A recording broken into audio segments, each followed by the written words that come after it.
Welcome back, everybody. It is May 8th, 2023, and you are looking at our most potent sunspot we have right now and our most recent M-class solar flare coming from that sunspot, which means we have another Earth-facing M-class solar flare that is going to be causing a solar storm. And the last time we talked about this was this puppy right here. And yes, it does look a lot more prominent, but I can assure you that these are both very strong M-class solar flares. They're going to have similar effects on the Earth based on their locations.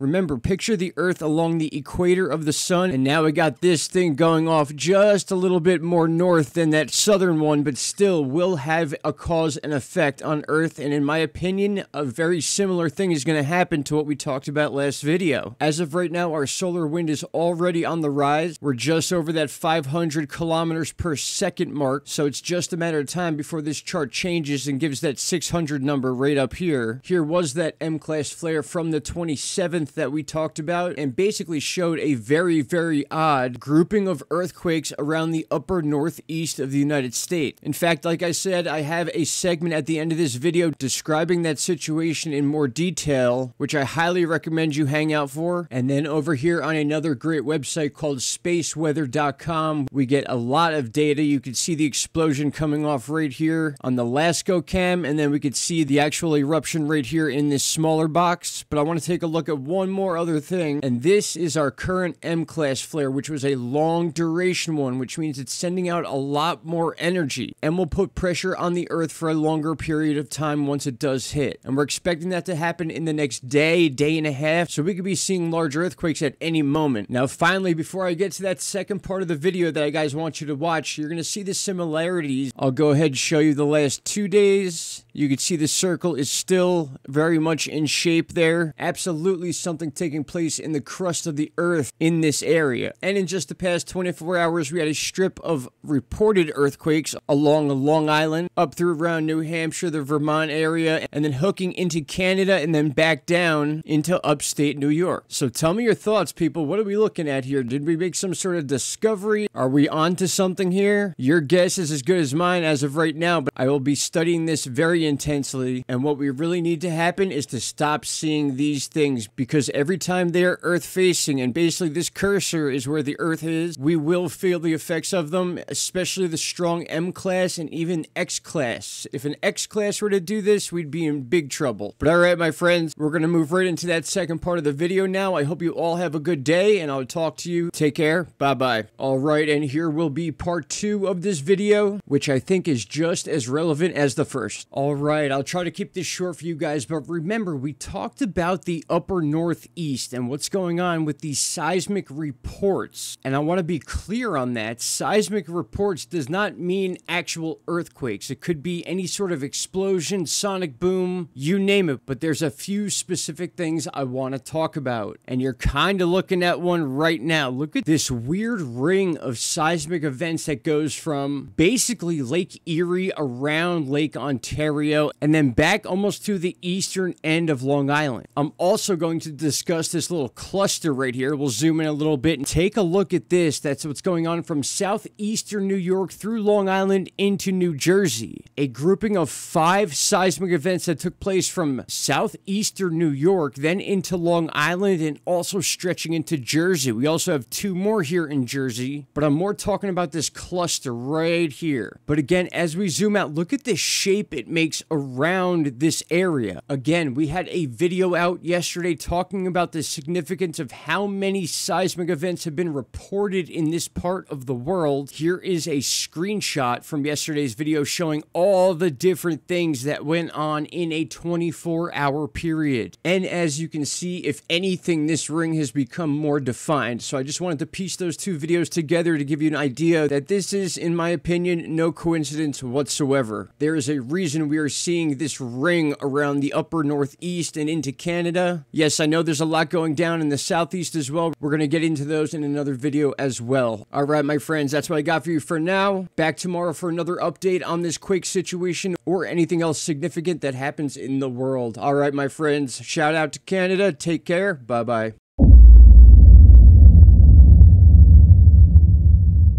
Stop right there, my friends. If you have not already, click that subscribe button and don't forget to hit the bell icon. Click all and you will get all notifications from this channel. And trust me, you won't be disappointed.